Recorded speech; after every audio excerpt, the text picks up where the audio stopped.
In this video, I'm gonna teach you how to mobilize for a good squat day, to make sure your squat is optimized, you don't have any restrictions, therefore you won't have any compensations.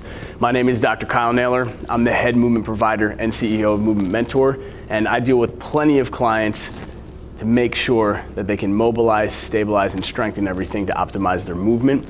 In any case, let's jump in.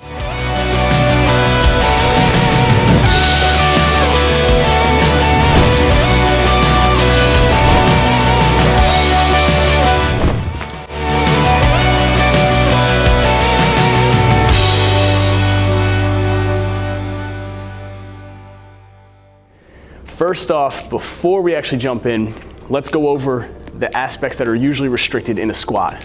First and foremost, ankles. Your ankles are going to be a huge limiting factor, so we'll address them and we'll jump into that. The next are going to be the hips. Hips are definitely very important as well. They're usually commonly thought of. And the next, which is rarely thought of, is going to be your mid-back, your thoracic spine. And I say this because a lot of times we live our life in this kind of position, right? At the computer, looking at our phones. We tend to fall in this position and we don't really have much of that extension through the mid-back and we're not open. So it's important to do that because if it doesn't happen in the squat, if your tendency is to come forward, you go forward, your head comes forward, then your whole pelvis and everything shifts forward, right? So again, that's something that we're going to address. So let's jump in. So for this first exercise, again, we're gonna focus on that mid-back first. These two exercises that we'll be doing. First is just grab a foam roller. And what I like to do is not necessarily rolling, but you're gonna start at the bottom of your rib cage, hands behind the head, and you're just gonna extend back. So move up about an inch, extend back, and you're gonna work your way all the way up.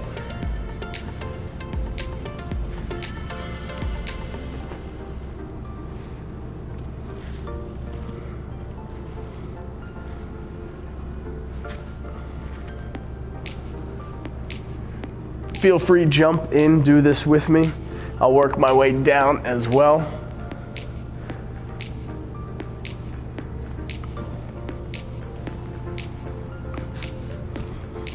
Go ahead, even save this video so that way you can apply it and bring it up before your squat routine. So this next one that I want to show you is going to be for the mid-back as well. Let me turn around this way. And it's called thread the needle. You may have heard of it before. Most important part, take that butt, sit it back onto your heels. You're gonna take your hand, thread it through, try to look behind you, hold it for a second, hand on top of the head, rotate.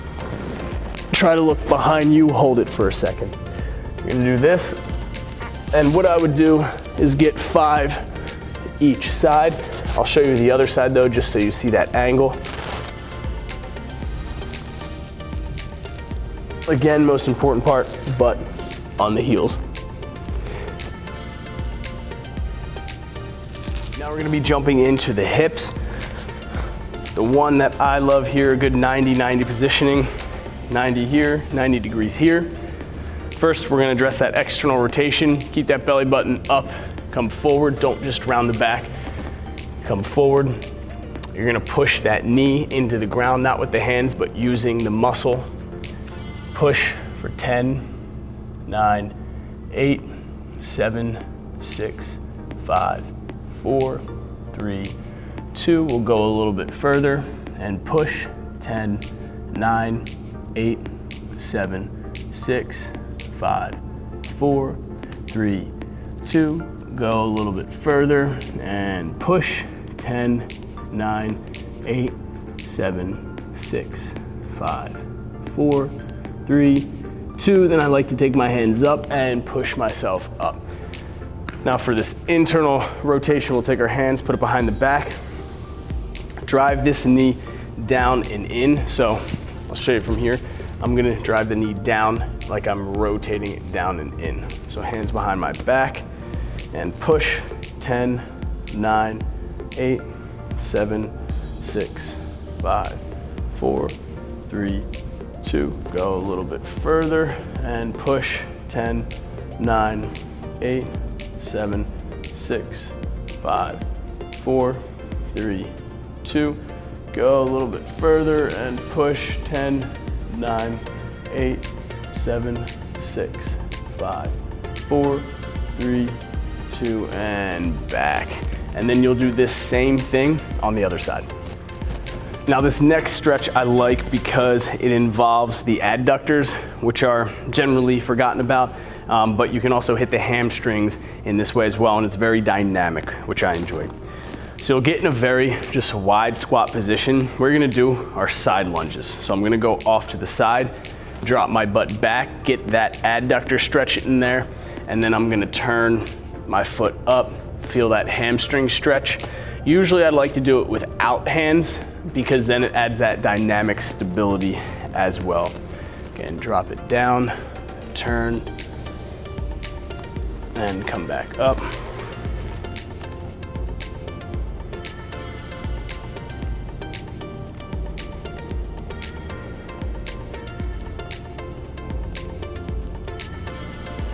Oh, this feels so good. Am I right? Now what I would do is probably just 10 on each side. So I would really just do this 2 sets of it though. I wouldn't do it all at once. I would just do 5 each side, and then I would do another one.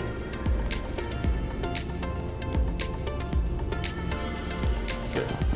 This next stretch is great to get those hip flexors and the quads as well. One of the quads is a hip flexor erectus femoris. This tends to get pretty tight, throws off, especially that rotation of the hips. So I'll take my foot, put one up. So this is called the couch stretch, but I'll put one up on the couch, the chair, whatever it may be. And I'm just gonna simply take a knee with the other. Now I'll scoot the knee back, however you see fit on getting a comfortable stretch.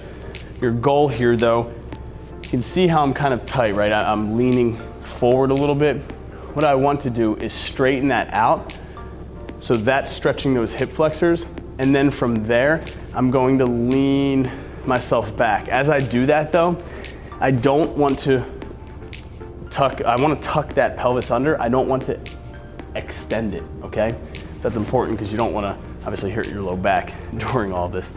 So again, bring that hip through, lean back so I feel a comfortable stretch, and then I'm gonna kick my foot into the table, the chair, whatever it may be. I'm kicking it down, just an isometric contraction, again, adding that activation, that contracted component. Leaning back, kick, hold for 10 seconds. Then I'll lean back and try and get a little bit more. I'll kick in and hold for another 10 seconds. Lean back, try to get a little bit more for another 10 seconds. After that, I'll go ahead and kick off and push away, and then do the other foot as well. For this next exercise, I want to get mobility in through the ankles. Now there's several ways you can do this. One is just a simple knee to wall stretch, where I'm just gonna go forward, try and touch my knee to the wall, keeping my heel flat on the ground and push into stretch.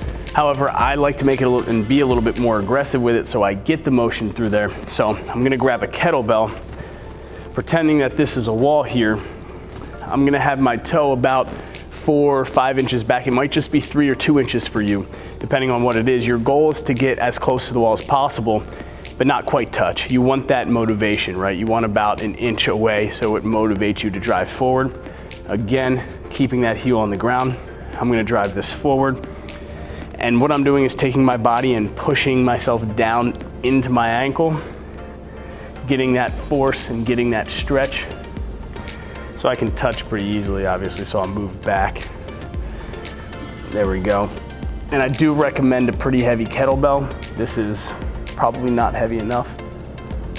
And I'll drive and hold this for about 20 to 30 seconds. And of course, do it on both sides. Well, I hope you guys enjoyed this video. Give a thumbs up if you enjoyed it, and comment below as to what exercise you enjoyed best and which helped you best. This is a great routine that you can use even for a warm-up to help mobilize, and I'm gonna be dropping a video as well, so go check that out on how to stabilize your squat. In any case, guys, check out MVMTmentor.com for programming, one-on-one mentoring, online programs, all that good stuff, and of course, blogs. Peace.